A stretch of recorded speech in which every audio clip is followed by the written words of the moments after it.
स्वागत है। हमने टेस्ट नंबर 12 के जो है 50 क्वेश्चंस ऑलरेडी कंप्लीट कर लिए हैं। आगे ये 51 से हमें स्टार्ट करना है। ठीक है, तो चलिए शुरुआत करते हैं 51 से। जीएसटी के बारे में पूछा गया है और आपको बताना है कि इनमें से कौन सा कथन सही नहीं है। पहला लिखा गया है कि इसे 101वें संविधान संशोधन अधिनियम 2016 के माध्यम से प्रस्तुत किया गया था। ये बात बिल्कुल सत्य है। और राज्य के वित्त मंत्री रोटेशन के आधार पर जीएसटी परिषद की अध्यक्षता करते हैं। ये बात बिल्कुल अपने आप में गलत है, क्योंकि केंद्रीय वित्त मंत्री जो होते हैं वो जीएसटी काउंसिल की जो जीएसटी काउंसिल बनाया गया है या यानी जीएसटी परिषद बनाया गया है उसकी अध्यक्षता करते हैं। तो हमें गलत ही बताना था, तो इसका ऑप्शन हो जाएगा B. B is right answer. ठीक है, चलिए थोड़ा कुछ जो है जीएसटी के बारे में कुछ महत्वपूर्ण जानकारियाँ हैं, उनके एडिशनल इन्फॉर्मेशन को हम लोग जानते हैं। जीएसटी जो है 101वें संविधान संशोधन 2016 के द्वारा जो है इसको पेश किया गया। यह जो है देश के सबसे बड़े अप्रत्यक्ष सुधारों में से एक था। इसका जो स्लोगन था ये था वन नेशन वन टैक्स। इसी स्लोगन के साथ जो है इसको पेश किया गया था। इसमें जो है टैक्स के 4 स्लैब बनाए गए हैं, 5%, 12%, 18% और 28%। ठीक है, जो उत्पाद शुल्क है और सर्विस टैक्स है उनको मिला करके और बाकी और कुछ टैक्सेस को मिला करके जो है केंद्रीय जीएसटी की व्यवस्था की गई, यानी इसको सीजीएसटी भी बोला जाता है। ठीक है, वैट यानी value added tax, luxury tax आदि को कवर करने के लिए जो है एसजीएसटी यानी राज्य जीएसटी और अंतर्राज्यीय जो व्यापार है उनको कवर करने के लिए जो है आईजीएसटी का व्यवस्था किया गया है। ठीक है, आईजीएसटी जो है स्वयं में कोई कर नहीं है, बल्कि यह राज्य और संघ के करों के समन्वय की एक प्रणाली है। ठीक है, और 2016 में जो है संसद के दोनों सदनों में जब इस विधेयक को पारित किया गया तो ये 122वां संविधान संशोधन विधेयक था। ठीक है, वो बिल के रूप में जो है 101वें संविधान संशोधन के रूप में जो है पूर्ण रूप में सामने आया था। ठीक है, और इसके बाद जो है 15 से अधिक राज्यों ने अपनी राज्य विधानसभाओं में इसकी पुष्टि की, जिसके बाद राष्ट्रपति ने इस पर अपनी सहमति व्यक्त कर दी। और जीएसटी काउंसिल की बात करें तो यह जो है केंद्र और राज्यों का एक संयुक्त मंच है। राष्ट्रपति जो है संविधान संशोधन के अनुच्छेद 279A क्लॉज 1 के अनुसार जो है इसकी स्थापना की व्यवस्था किया था। ठीक है, और राष्ट्रपति द्वारा जो है जब 279A क्लॉज 1 के अनुसार जो है यह अनुच्छेद का प्रावधान किया गया तो यह जीएसटी काउंसिल के संदर्भ में एक प्रमुख अनुच्छेद बन गया। ठीक है, अगर जीएसटी काउंसिल के सदस्यों की बात करें तो परिषद के सदस्यों में जो है केंद्रीय वित्त मंत्री, अध्यक्ष और केंद्रीय राज्य वित्त मंत्री जो होते हैं वो शामिल होते हैं। प्रत्येक राज्य जो है वित्त या कराधान के प्रभारी जो मंत्री होते हैं, जो एक्स्ट्रा चार्ज इनको दिया जाता है, वे जो है किसी अन्य मंत्री को सदस्य के रूप में नामित कर सकते हैं। अगर कार्यों की बात करें जीएसटी काउंसिल की तो ये अनुच्छेद 279 के अनुसार जो है जीएसटी से संबंधित जितने भी महत्वपूर्ण मुद्दे हैं उन पर केंद्र और राज्यों को की सिफारिशें करने के लिए, जैसे वस्तुओं एवं सेवाओं पर जीएसटी, मॉडल जीएसटी कानूनों के अधीन होती है और उससे छूट भी प्रदान की जा सकती है। यह जीएसटी के विभिन्न दर यानी विभिन्न स्लैब बनाए गए हैं 5%, 12%, 18% के संदर्भ में उन पर भी निर्णय लेता है। ठीक है, चलिए आगे बढ़ते हैं। क्वेश्चन नंबर 52 पे चलते हैं। क्वेश्चन नंबर 52 कहता है कि वन अग्नि स्वजनिक अनुक्रमण का एक उदाहरण है। और दूसरा लिखा गया कि किसी बड़े महाद्वीप के मध्य में मौजूद एक क्षेत्र में अनुक्रमण तेजी से घटित होता है। देखिए, स्वजनिक अनुक्रमण होता है और एक होता है, देखिए तो अगर हम स्वजनिक अनुक्रमण के बारे में जानें तो देखिए स्वजनिक अनुक्रमण वह होता है जब किसी समुदाय के जीवित निवासियों द्वारा स्वयं लाया जाता है, तो इस प्रक्रिया को जो है स्वजनिक अनुक्रमण बोलते हैं। ठीक है, इसको ऑटोजेनिक सक्सेशन भी बोलते हैं। और जो अन्यत्र जनिक अनुक्रमण होता है जब किसी बाह्य शक्तियों द्वारा लाए गए जो परिवर्तन होते हैं उनको अन्यत्र जनित अनुक्रमण के अंतर्गत रखा जाता है। इनको एलोजेनिक सक्सेशन भी बोला जाता है। लेकिन जो वनाग्नि है और ज्वालामुखी है, जो ज्वालामुखी विस्फोट होता है, ये जो है अन्यत्र जनित अनुक्रमण के उदाहरण, यानी ये बाह्य शक्तियों के द्वारा लाए गए परिवर्तन के संदर्भ में आते हैं। ठीक है, जबकि जो पौधों के सड़ने से मृदा की उर्वरता में जो वृद्धि होती है और नए पौधों का जो विकास होता है, इसमें जो है स्वजनिक अनुक्रमण होता है। ये जो है अन्यत्र जनिक अनुक्रमण के अंतर्गत नहीं आता है, क्योंकि जो प्रक्रिया जो है अपने आप में स्वयं से लाई जा रही है वो जो है मिट्टी के सड़ने के संदर्भ में है। लेकिन वनाग्नि और ज्वालामुखी जो विस्फोट है इसके संदर्भ में जो है ये बाह्य प्रक्रियाओं द्वारा संचालित होते हैं।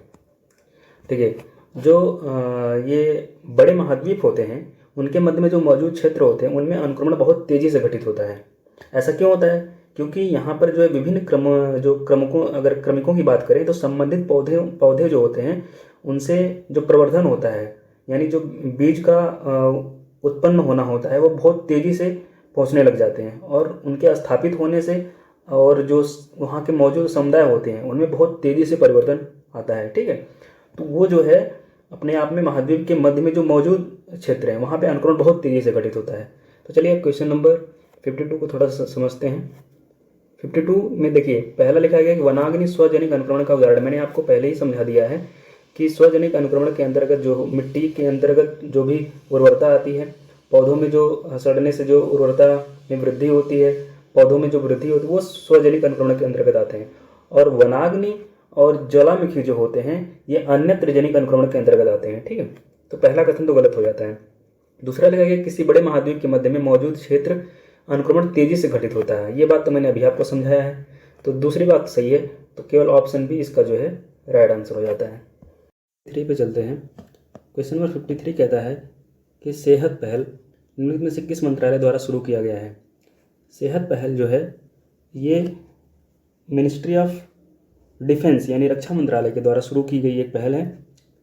ठीक है, अगर सेहत पहल के बारे में बात करें तो ये services E health assistance and teleconsultation इसका एक फुल फॉर्म है। यह एक ऑनलाइन पोर्टल है जिसके माध्यम से जो है चिकित्सा परामर्श के माध्यम से सेवानिवृत्त जो सैनिक हैं और सैन्य कर्मियों को सेवाएं प्रदान करने के लिए और उनको जो है दवाओं की डिलीवरी प्रदान करने के लिए जो है इस पहल की शुरुआत की गई है।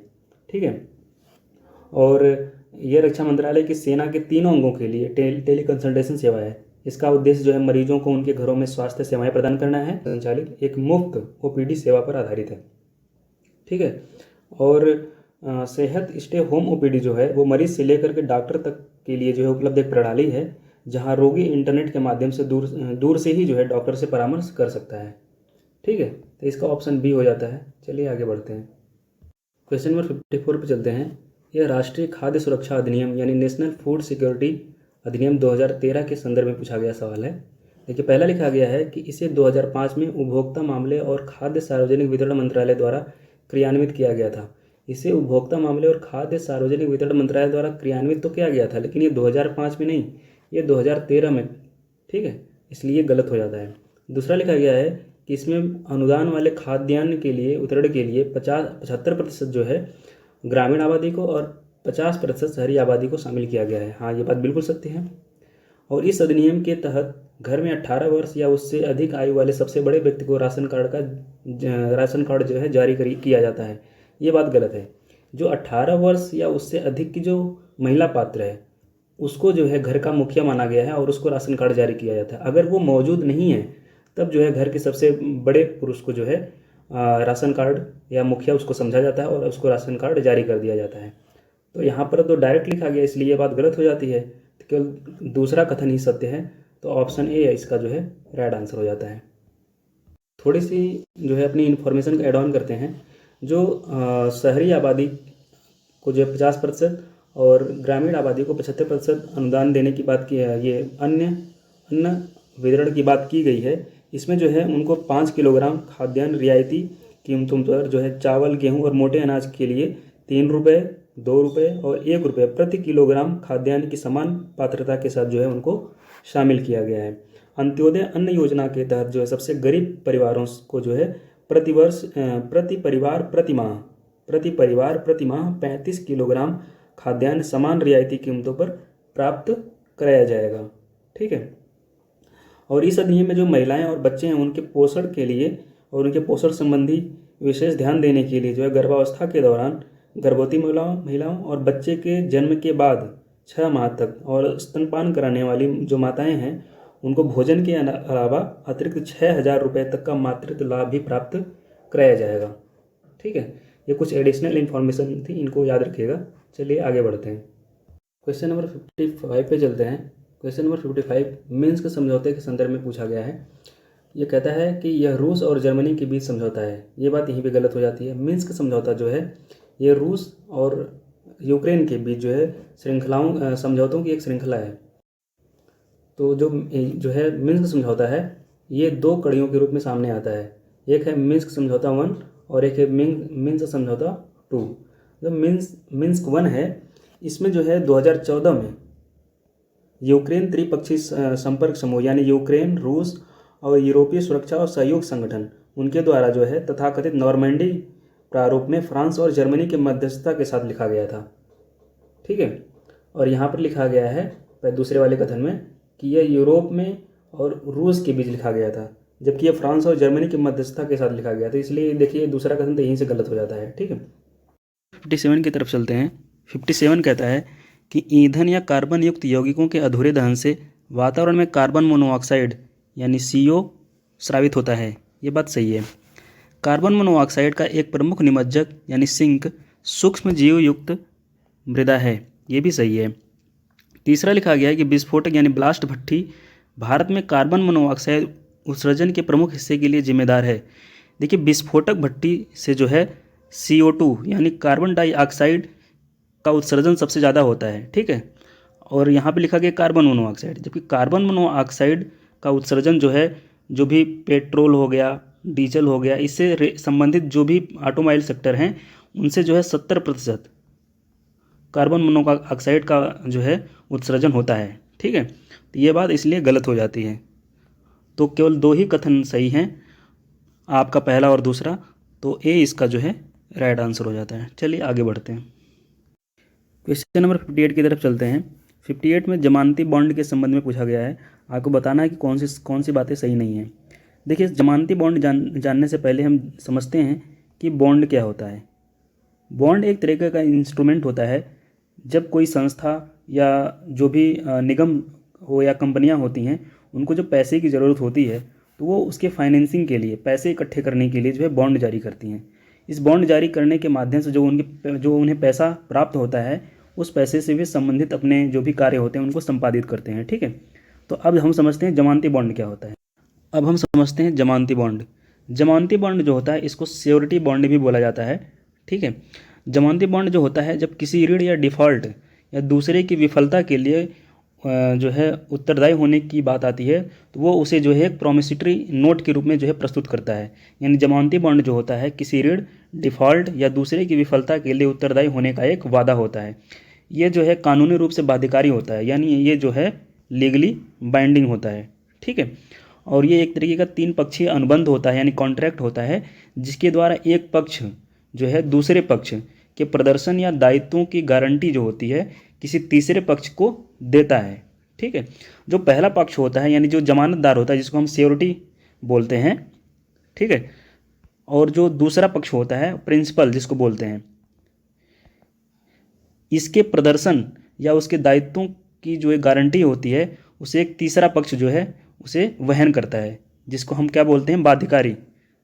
ठीक है, तो इन दोनों की जो गारंटी होती है, इनकी गारंटी लेने का काम जो है एक थर्ड पार्टी करती है, जो है बाध्यकारी के रूप में सामने आता है, जिसे जो है ऑब्लिगेज भी बोला जाता है। ठीक है, तो जो होता है जमानती बॉन्ड मुख्य रूप से बुनियादी जो ढांचे हैं उनके विकास के लिए जो है प्रमुख रूप से जारी किए जाते हैं, या आपूर्तिकर्ताओं और कार्य ठेकेदारों के लिए जो है प्रत्यक्ष लागत को कम करने के लिए उनके विकल्पों में विविधता लाने और बैंक की गारंटी के रूप में जो है कार्य करते हैं। ठीक है, ये जो है 2022 से बीमा कंपनियों को जमानती बॉन्ड लॉन्च करने की अनुमति दी गई है। तो आप लोग ये चीज़ विशेष रूप से ध्यान रखिएगा कि भारत में जो है 2022 से जो है जमानती बॉन्ड जारी करने की जो है अनुमति प्रदान की गई है। जमानती बॉन्ड जो होते हैं, ये लाभार्थी को उन कृत्यों या घटनाओं से बचाता है जो मुख्य पक्ष को अंतर्निहित दायित्वों से वंचित करते हैं। वे निर्माण या सेवा अनुबंधों से लेकर के जो है लाइसेंसिंग और जो भी वाणिज्यिक उपक्रम होते हैं, उनके विभिन्न दायित्वों के प्रदर्शन की गारंटी देते हैं। ठीक है, अब चलिए हम क्वेश्चन पर चलते हैं। देखिए, क्वेश्चन में कहता है कि यह कानूनी रूप से बाध्यकारी अनुबंध है। यह बात तो बिल्कुल सत्य है, अभी मैंने आपको बताया। और दूसरा लिखा गया कि इन्हें बीमा कंपनियां लॉन्च नहीं कर सकती हैं, और आपको बताना है कि कौन सी बातें सही।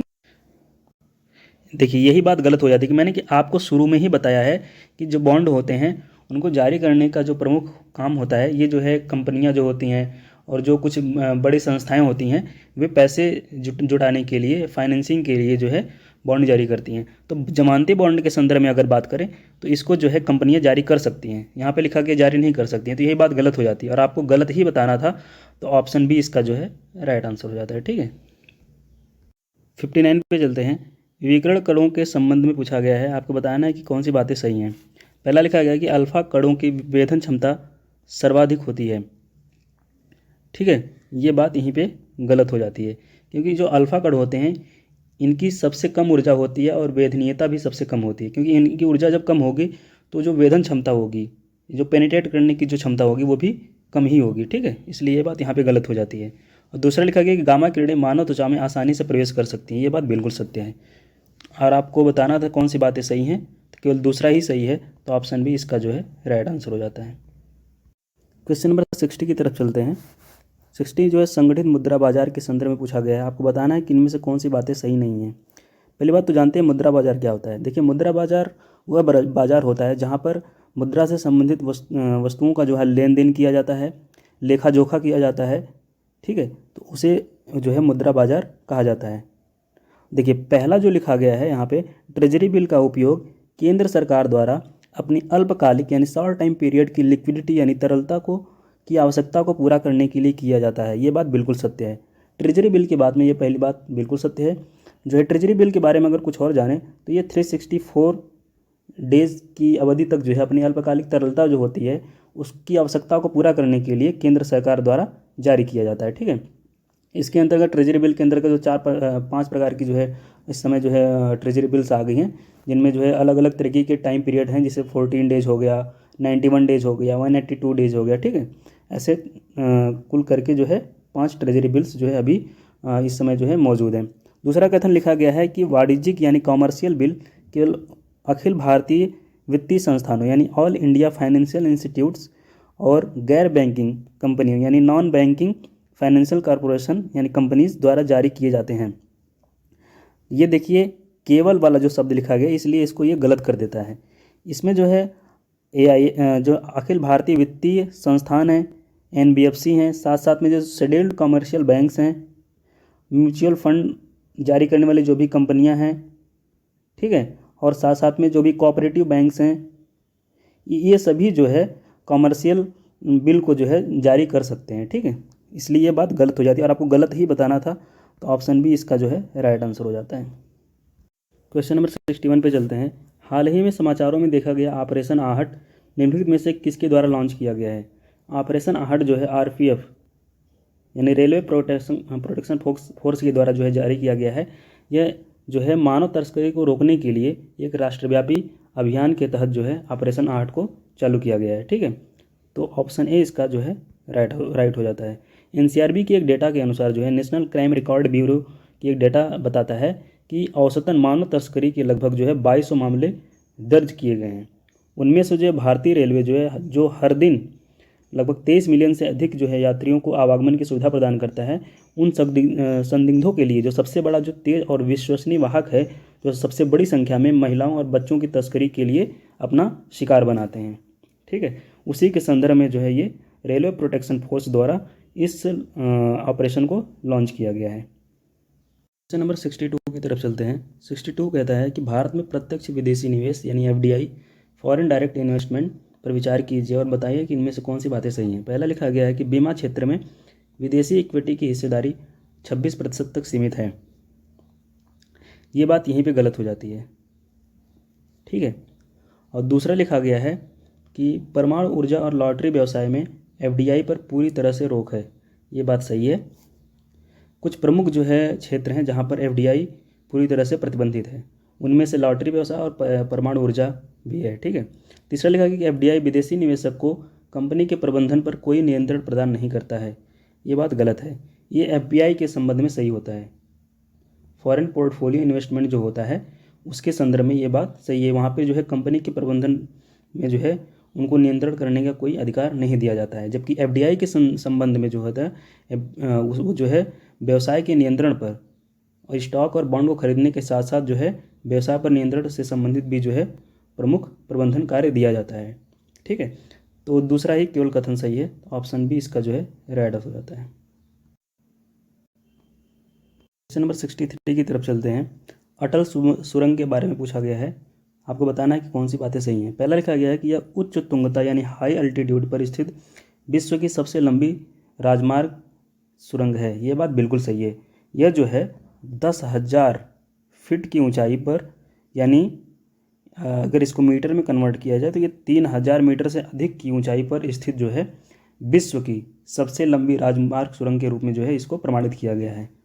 और यह लिखा गया है कि दूसरा कि यह लेह को श्रीनगर से जोड़ती है। यह बात यहीं पे गलत हो जाती है। यह जो है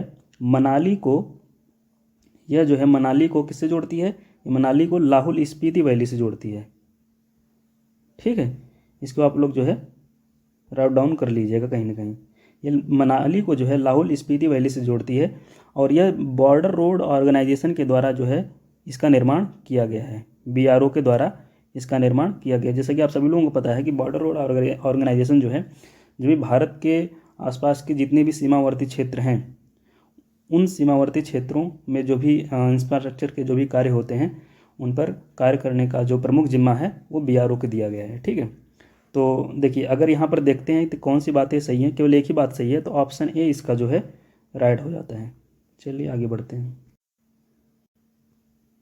क्वेश्चन नंबर 64 की तरफ चलते हैं।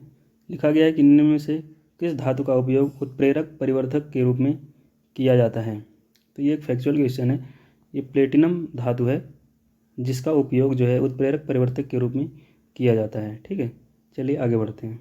क्वेश्चन नंबर 65 पे चलते हैं। राष्ट्रीय एकल खिड़की प्रणाली यानी नेशनल सिंगल विंडो सिस्टम के संबंध में पूछा गया है। आपको बताना है कि कौन सी बातें सही नहीं हैं। पहला लिखा गया है कि यह एक वन स्टॉप डिजिटल प्लेटफॉर्म है जो देश में व्यवसाय शुरू करने के लिए कारोबार सुगमता पर लक्षित है। ये बात सही है। दूसरा लिखा गया कि यह प्लेटफॉर्म वित्त मंत्रालय द्वारा शुरू किया गया था। नहीं, इसे जो है ministry of commerce and industries, ठीक है, इसके द्वारा चालू किया गया था। और इसको अगर निर्मित करने की बात करें, यानी नेशनल सिंगल विंडो सिस्टम को निर्माण अगर करने की बात करें तो इसे जो है DPIIT यानी department for promotion of internal trade, जो है ministry of commerce and industry के अंतर्गत कार्य करता है, इसने इन्वेस्ट इंडिया के साथ मिलकर के जो है ये नेशनल सिंगल विंडो सिस्टम प्रणाली विकसित की थी। ठीक है, विकसित करने का काम जो है DPIIT और इन्वेस्ट इंडिया ने किया था। और अगर इसको शुरू करने की बात करें तो ये मिनिस्ट्री ऑफ कॉमर्स और इंडस्ट्री के द्वारा शुरू किया गया था। ठीक है, और तीसरा लिखा है कि जम्मू कश्मीर इस प्लेटफॉर्म से जुड़ने वाला पहला केंद्र शासित प्रदेश है। ये बात बिल्कुल सही है। पोर्ट का प्रबंधन DPIIT के मार्गदर्शन इन्वेस्ट इंडिया द्वारा किया गया। ये बात तो मैंने आपको बता ही दिया है, आपको गलत ही बताना था, तो ऑप्शन बी इसका राइट हो जाए। क्वेश्चन नंबर 56 पे चलते हैं। यहाँ पे बायोस्फीयर रिजर्व के नाम दिए गए हैं और आपको बताना है कि किन राज्यों में स्थित हैं और कितने युग में सही सुमेलित हैं। ठीक है, सिमलीपाल बायोस्फीयर रिजर्व जो है उड़ीसा में ही स्थित है, सही है। नीलगिरी बायोस्फीयर रिजर्व तमिलनाडु, ये भी सही है। ये तमिलनाडु के साथ साथ जो है केरल और कर्नाटक, यानी जो वेस्टर्न घाट है, जो पश्चिमी घाट है, उसके कुछ प्रमुख जो रीजन्स हैं उनमें तमिलनाडु, केरल, कर्नाटक वाले जो हिस्से हैं उनमें भी नीलगिरी की पहाड़ियाँ जो है फैली हुई हैं और वहाँ पर बायोस्फीयर रिजर्व की स्थिति है। ठीक है, और तीसरा लिखा गया है नोकरेक आसाम। ये आसाम न होकर के नोकरेक जो है मेघालय राज्य की जो है मेघालय राज्य में जो है ये बायोस्फीयर रिजर्व मौजूद है। ये मेघालय में जो है तीन जो प्रमुख पहाड़ियाँ हैं, जैसे गारो हो गया, गारो, खासी, जयंतिया। ठीक है, तो उनमें जो गारो हिल्स है, गारो हिल्स का ही प्रमुख पार्ट है वो है आपका नोकरेक बायोस्फीयर रिजर्व। तो ये मेघालय में स्थित है। ठीक है, पन्ना बायोस्फीयर रिजर्व ये मध्य प्रदेश में स्थित है। ये बिल्कुल सही है। तो केवल 3 ही युग में सही सुमेलित हैं अगर देखा जाए तो आपका ऑप्शन सी जो है राइट आंसर हो जाता है। ठीक है, चलिए आगे बढ़ते हैं। 66 कहता है कि भारतीय रुपया चालू खाता और पूंजी खाता लेन देन दोनों में आंशिक रूप से परिवर्तनीय है। ये देखिए, ये बात यहीं पे गलत हो जाती है। दूसरा लिखा गया कि SS तारापुर कमेटी ने वर्ष 1997 में पूर्ण पूंजी खाता परिवर्तना की सिफारिश की थी। हाँ, ये बात बिल्कुल सही है। देखिए पहले जो है आपको मैंने बता दिया कि जो है केवल एक ही कथन सही है, तो ऑप्शन बी इसका राइट हो जाता है। थोड़ा जानते हैं इसके बारे में कि जो मुद्रा परिवर्तनीयता क्या होती है, यानी करेंसी कन्वर्टिबिलिटी क्या होती है। तो जो परिवर्तनीयता होती है ये भुगतान शेष लेन देन जो होता है, यानी जो बैलेंस ऑफ पेमेंट होता है उसके भुगतान करने के लिए जो है घरेलू मुद्रा को विदेशी मुद्रा में परिवर्तित करने और इसके विपरीत करने की क्षमता को प्रदर्शित करती है। ठीक है। और चालू खाता जो परिवर्तनीयता होती है, ये चालू खाता लेन देन के लिए घरेलू मुद्रा को परिवर्तित करने की एक क्षमता या स्वतंत्रता है, जबकि पूंजी खाता परिवर्तनीयता जो है पूंजी खाता लेन देन के लिए घरेलू मुद्रा को परिवर्तित करने की क्षमता या स्वतंत्रता है। और जहाँ तक भारत के संबंध में बात करें तो रुपया जो है यह चालू खाते में पूरी तरह से कन्वर्टिबल है, यानी परिवर्तनीय है, जबकि आंशिक रूप से जो है पूंजी खाते में परिवर्तनीय है। ये पूर्ण रूप से पूंजी खाते में जो है परिवर्तनीय नहीं है, केवल आंशिक रूप से है। और रुपए में जो है ये पूर्ण रूप से चालू खाते के अंतर्गत परिवर्तनीय है। ठीक है। और SS तारापुर के बारे में मैंने बता ही दिया कि 1997 में इन्होंने जो है रुपए के संदर्भ में भी इन्होंने पूर्ण परिवर्तनीयता की बात की थी। तो ऑप्शन बी इसका राइट हो जाता है। चलिए आगे बढ़ते हैं, क्वेश्चन नंबर 67 की तरफ चलते हैं। ये कहता है कि जब सरकार मंदी के दौरान अर्थव्यवस्था को प्रोत्साहित करने के लिए बैंकों से अपनी उधारी बढ़ाती है तो यह निजी क्षेत्र के लिए बाजार से उधार लेने के स्थान को कम कर देती है। इस परिदृश्य को क्या कहा जाता है? आप सभी ने काफ़ी ज़्यादा इसके बारे में पढ़ा होगा। उसको क्राउडिंग इफेक्ट यानी ह्रासमान प्रभाव भी कहा जाता है।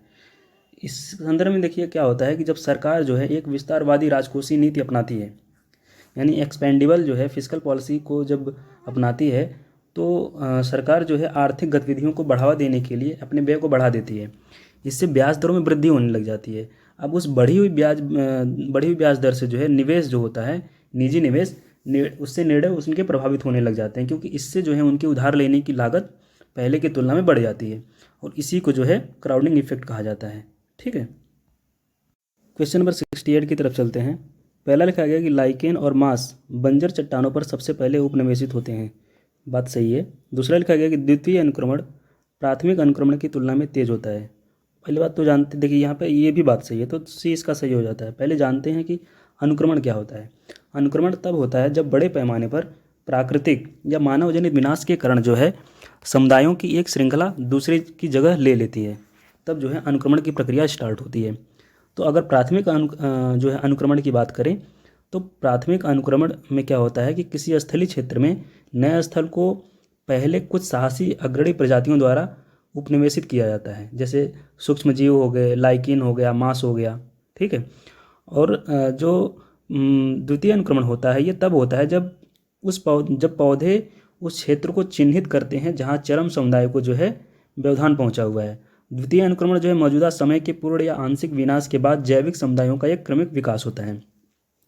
अगर प्राथमिक और द्वितीय अनुक्रमण की बात करें तो इसमें प्रमुख अंतर यह होता है कि द्वितीय अनुक्रमण जो है पहले से निर्मित सुविकसित मृदा पर यानी मिट्टी पर चालू होता है। इस प्रकार जो है द्वितीय अनुक्रमण जो है प्राथमिक अनुक्रमण की तुलना में अपेक्षाकृत तेज होता है, जिन्हें प्रायः सैकड़ों वर्षों की आवश्यकता हो सकती है। ठीक है। क्योंकि पहले से बनी बनाई जो परिस्थितियाँ होती हैं वो द्वितीय अनुक्रमण को प्राप्त हो जाती हैं, तो इसलिए उनकी जो प्रक्रिया होती है काफ़ी तीव्र होती है। चलिए आगे बढ़ते हैं, क्वेश्चन नंबर 69 की तरफ चलते हैं। यहाँ पर कुछ लोकेशंस का नाम दिया गया है, आपको जो है पश्चिम से पूर्व की तरफ जो है अरेंज करना है। ठीक है।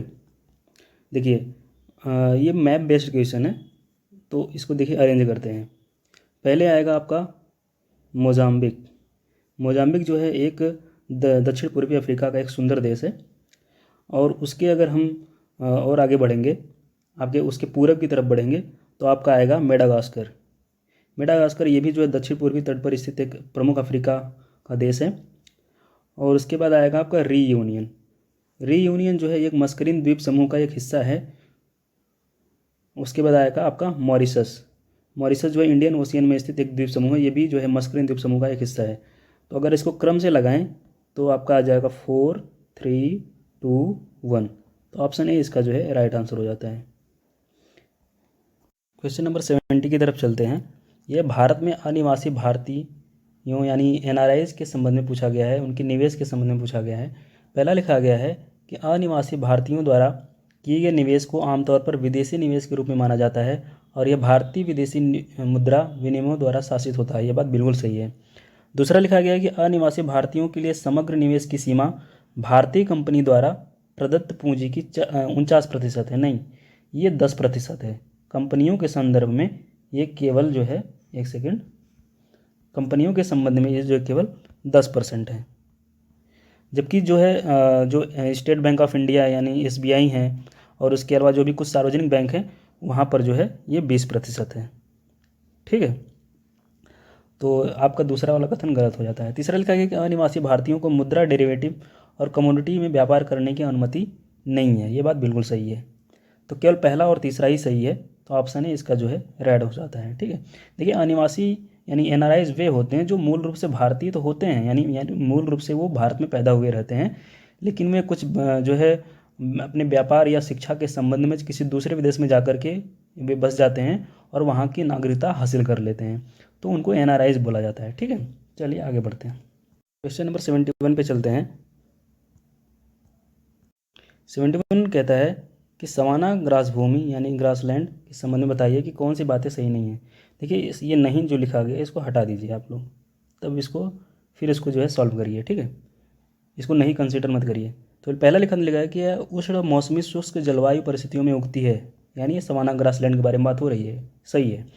दूसरा लिखा है कि सतत विस्तृत लंबी घास के अवस्तर के ऊपर ओपन ट्री या कैनोपी इसकी प्रमुख विशेषता होती है, ये भी बात सही है।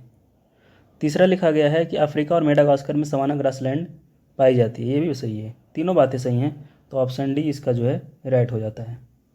क्वेश्चन नंबर 72 पे चलते हैं। यहाँ पर कुछ महत्वपूर्ण दिवस का नाम दिया गया है और आपको बताना है कि ये किस तिथि को सेलिब्रेट किए जाते हैं।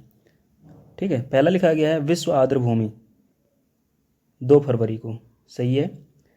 विश्व महासागर दिवस ये 11 जुलाई को नहीं होता है, ये होता है 8 जून।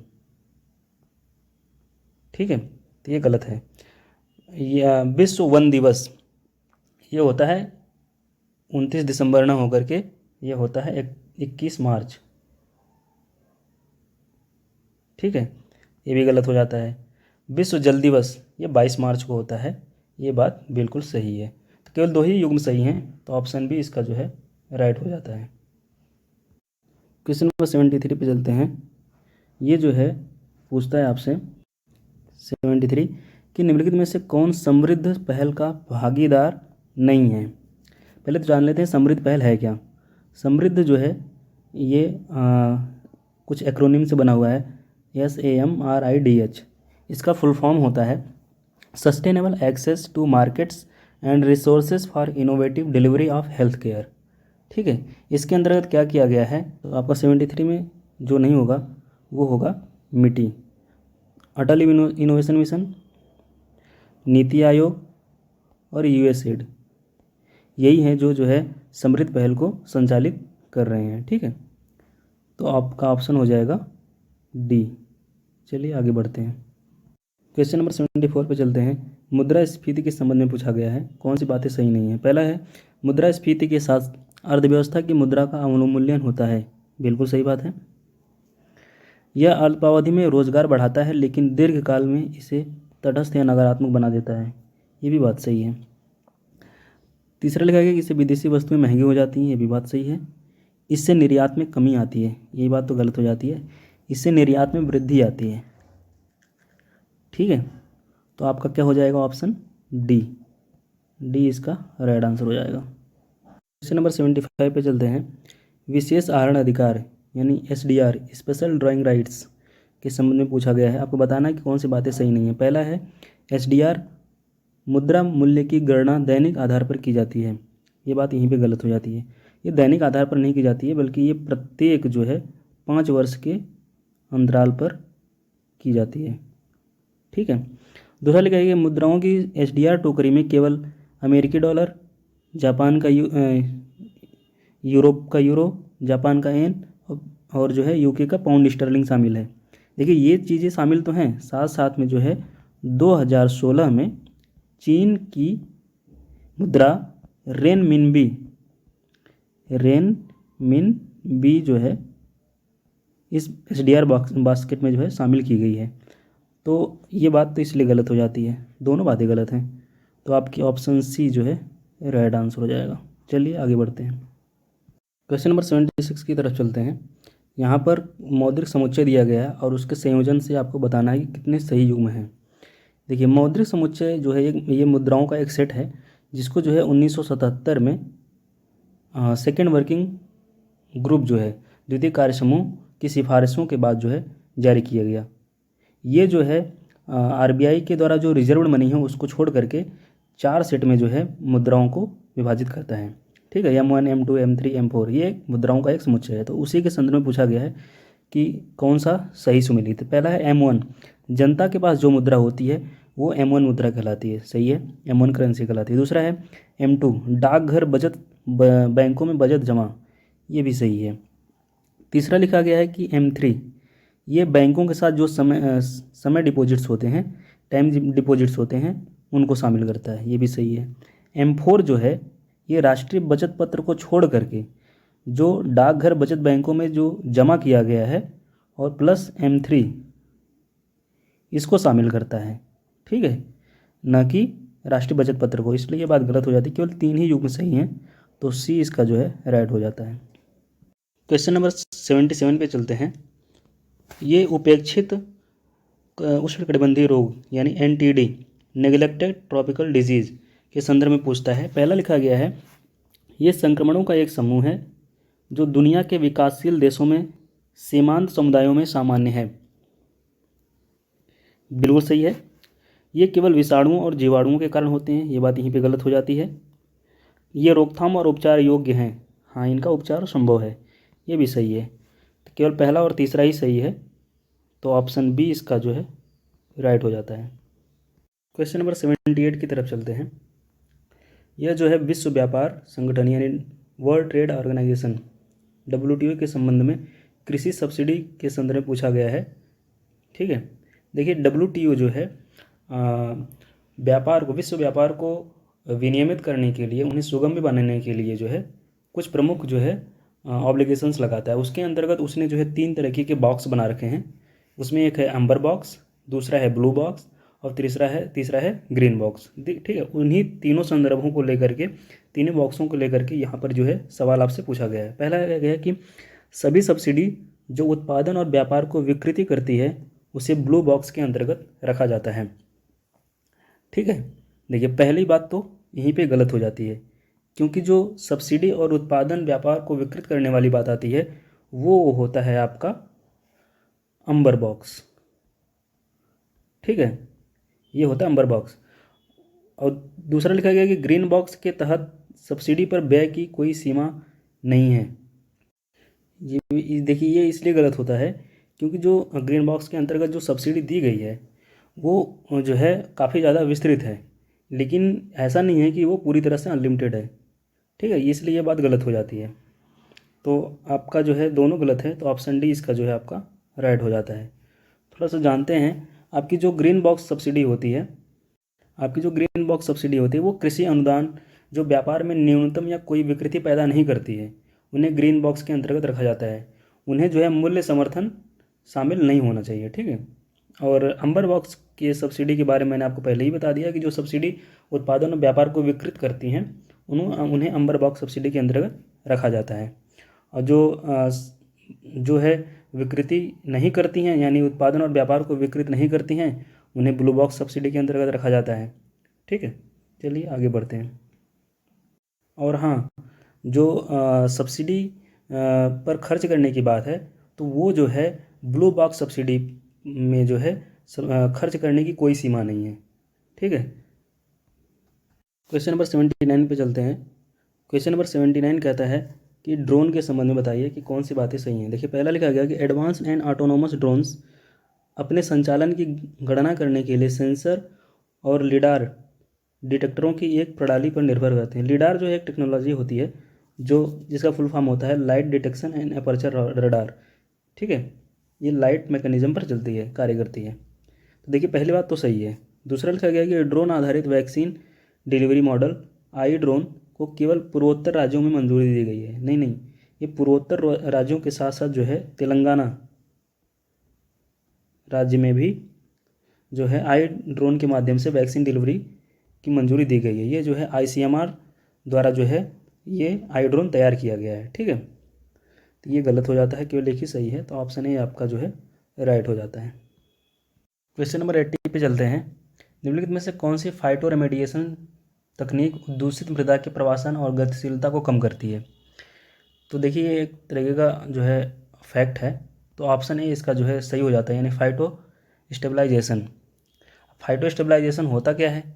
फाइटो स्टेबलाइजेशन एक ऐसी तकनीकी है जिसमें जो है पौधे दूषित मिट्टी की गतिशीलता और प्रवास को कम करते हैं और निक्षालन यानी मिट्टी को जो छानने का कार्य करते हैं, जो जो योग्य घटक होते हैं उन्हें पौधों की संरचना द्वारा अवशोषित कर लिए जाते हैं और बंधे रहते हैं, ताकि वे पौधे के अस्थिर द्रव्यमान का निर्माण करें, जिससे दूषित पदार्थ जो है पर्यावरण में फिर से प्रवेश ना कर सकें। ठीक है, ये होता है फाइटो स्टेबलाइजेशन। और लगे हाथ जो है फाइटो ट्रांसफॉर्मेशन के बारे में भी जान लेते हैं। फाइटो ट्रांसफॉर्मेशन जो है मिट्टी, तलछट या पानी से कार्बनिक प्रदूषकों के उत्थान और उनके परिवर्तन को जो है अधिक स्थिर, कम विषाक्त, कम गतिशील के रूप में जो है संदर्भित करता है। और फाइटो एक्सट्रैक्शन क्या होता है? फाइटो एक्सट्रैक्शन जो है इसको फाइटो एक्यूमुलेशन भी बोला जाता है। ये ऐसी प्रक्रिया है जिसके द्वारा पौधे जड़ों और ऊपर ज़मीन की टहनियों या पत्तियों में दूषित पदार्थों को जमा करते हैं। और फाइटो डिग्रेडेशन क्या होता है? फाइटो डिग्रेडेशन इसको राइजो डिग्रेडेशन भी बोला जाता है। राइजोस्फीयर में जो है मौजूद गतिविधि के माध्यम से दूषित पदार्थों का टूटना होता है। यह जो है गतिविधि ज़्यादातर जो है पौधों या बैक्टीरिया, खमीर और जो फंगस होते हैं जैसे मिट्टी के जीवों द्वारा उत्पादित प्रोटीन और एंजाइमों की उपस्थिति के कारण होते हैं। ठीक है, क्वेश्चन नंबर 81 पे चलते हैं। यहाँ पूछा गया है कि कौन सा तंत्रिका संबंधी विकार यानी न्यूरोलॉजिकल डिसऑर्डर है? मिर्गी, एपिलेप्सी, बिल्कुल सत्य बात है। अल्जाइमर, ये भी है। एंसेफ्लाइटिस, ये भी है। और डिमेंशिया भी आप लोग नोट कर लीजिएगा। ठीक है, थैलीसीमिया जो होता है ये जो है एक तरीके का जो है वंशानुगत रोग है। ठीक है, इसमें क्या होता है कि माता पिता से बच्चों में जब ये विकार पहुंच जाता है तो शरीर के अंदर जो लाल रक्त कणिकाएँ होती हैं उनका एक महत्वपूर्ण हिस्सा जो इसमें हीमोग्लोबिन नामक प्रोटीन होता है, उसकी पर्याप्त उत्पादन जब नहीं हो पाता है तो शरीर में लाल रक्त कोशिकाएं जो है ठीक से काम करती नहीं हैं और कम समय के लिए रहती हैं, इसलिए रक्त प्रवाह में कम स्वस्थ लाल रक्त कणिकाएं जो है क्रियाशील हो पाती हैं, वो होता है थैलेसीमिया। तो 3 ही है केवल सही, तो ऑप्शन बी आपका जो है राइट हो जाता है। क्वेश्चन नंबर 82 पे चलते हैं। यहाँ पर राजकोषीय उत्तरदायित्व और बजट प्रबंधन के बारे में FRBM एक्ट 2003 के बारे में पूछा गया है और संघीय बजट के साथ प्रस्तुत किए जाने वाले दस्तावेजों को बताना है कि कौन से नहीं हैं।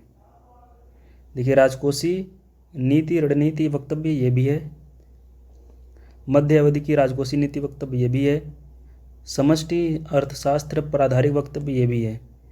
केवल दीर्घकालिक राजकोषीय नीति वक्तव्य जो है FRBM एक्ट 2003 के तहत संघीय बजट के साथ प्रस्तुत नहीं किया जाता है। ठीक है, चलिए आगे बढ़ते हैं। क्वेश्चन नंबर 84 पे चलते हैं। अफ्रीकी स्वाइन फीवर के संदर्भ में पूछा गया है। पहला है, यह अत्यधिक संक्रामक घातक पशु रोग है जो घरेलू और जंगली सूअरों को संक्रमित करता है। सही है। भारत में अफ्रीकी स्वाइन फीवर का कोई मामला सामने नहीं आया है, यही बात यहीं पे गलत हो जाती है। ठीक है, क्योंकि केरल में इसकी पुष्टि हुई थी। और तीसरा लिखा गया जानवरों में ही फैलता है, बिल्कुल सही है।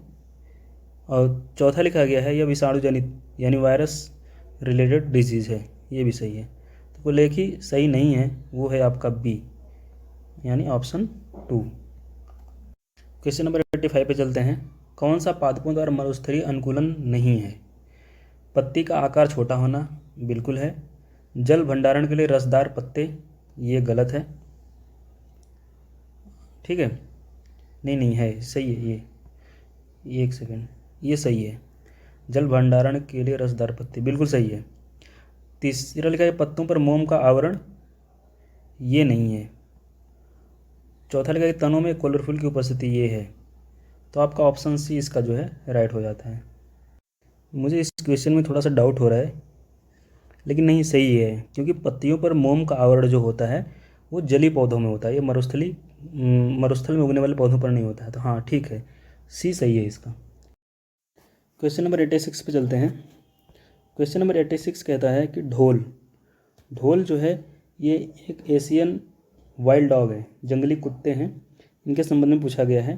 पहला है उनकी आयुषीय स्थिति संकटग्रस्त है, बिल्कुल सही है। ये international union of conservation of nature की जो रेड लिस्ट डेटा लिस्ट है उसमें जो है इसे संकटग्रस्त की स्थिति दी गई है, ठीक है। दूसरा है भारत में केवल पश्चिमी घाट एवं पूर्वी घाट में पाए जाते हैं, ये बात यहीं पे गलत हो जाती है। ये पश्चिमी घाट पूर्वी घाट के साथ साथ जो है central India, north east India में भी पाए जाते हैं, ठीक है। इन्हें एशियाई जंगली कुत्तों के रूप में भी जाना जाता है, यानी इन्हें एशियन वाइल्ड डॉग्स के रूप में भी जाना जाता है, ये बात बिल्कुल सत्य है। केवल दो ही बातें सत्य हैं, तो आपका ऑप्शन ए इसका जो है राइट हो जाता है। क्वेश्चन नंबर 87 पे चलते हैं। भारत में राष्ट्रीय आय लेखांकन प्रणाली के संबंध में बताना है कि कौन सी बात सही है। पहला लिखा गया जीडीपी गणना के लिए आधार वर्ष 2011-12, बिल्कुल सही है। भारत की आधिकारिक जीडीपी की गणना कारक लागत पर जीडीपी के बजाय बाजार लागत पर जीडीपी के रूप में की जाती है, बिल्कुल सही है। संपत्ति कर एक प्रकार का उत्पादन कर है, जबकि उत्पाद शुल्क एक प्रकार का उत्पाद कर है, बिल्कुल। तीनों बातें सही हैं, तो आपका ऑप्शन डी जो है राइट हो जाता है। क्वेश्चन नंबर 88 पे चलते हैं। भारत में निम्नलिखित में से किस नदी के मुहाने पर मैंग्रोव पाए जाते हैं। महानदी, बिल्कुल सही है ये। दूसरा है पेरियार, नहीं, केरल की जो पेरियार नदी है यहाँ पे मैंग्रोव नहीं पाए जाते हैं, बहुत ही पतली सी लाइन है, तो इसलिए इसको जो है मैंग्रोव फॉरेस्ट के रूप में कंसिडर नहीं करेंगे। कृष्णा नदी, बिल्कुल सही है। ये गोदावरी कृष्णा के डेल्टाई जो रीजन्स हैं आंध्र प्रदेश के, गोदावरी और अंतर ज्वारी जो क्षेत्र हैं वहाँ पर जो है मैंग्रोव फॉरेस्ट हैं। गोदावरी मैंने बता दिया, गंगा ये भी है, ठीक है। तो यहाँ पे पहला, दूसरा, चौथा, आपको सी इसका जो है राइट हो जाता है। एक चीज़ और, जो भारतीय उपमहाद्वीप में दूसरे सबसे बड़े मैंग्रोव फॉरेस्ट जो पाए जाते हैं, उड़ीसा के भितरकनिका वाला जो रीजन है वहाँ पर जो है आपके भारतीय उपमहाद्वीप के सबसे बड़े मैंग्रोव फॉरेस्ट हैं। क्वेश्चन नंबर 89 पे चलते हैं। यह उचित और लाभकारी मूल्य यानी एफआरपी के संदर्भ में पूछा गया है। इसको फेयर एंड रिम्यूनरेटिव प्राइस भी बोला जाता है। पूछा गया है कि कौन सा सही है। देखिए, पहला लिखा गया गन्ने की डिलीवरी की तारीख से 28 दिनों के भीतर एफआरपी का भुगतान करना अनिवार्य है। ये 28 दिन नहीं है, ये है 14 दिन। ये 14 दिनों की बात करता है, यानी 14 दिनों के अंदर में आपको एफआरपी का भुगतान करना अनिवार्य है किसानों को, ठीक है। हाँ, ये गलत हो जाता है क्योंकि इसने 28 दिन। दूसरा लिखा गया देश भर में एफआरपी का भुगतान इसेंशियल कमोडिटी एक्ट 1955 के तहत जारी गन्ना नियंत्रण आदेश 1966 द्वारा नियंत्रित होता है, बिल्कुल सही है। तीसरा लिखा गया अरविंद सुब्रमण्यम समिति एफआरपी से संबंधित है, नहीं, ये रंगराजन कमेटी है, रंगराजन कमेटी से संबंधित है एफआरपी, ठीक है, ये याद रखिएगा आप लोग।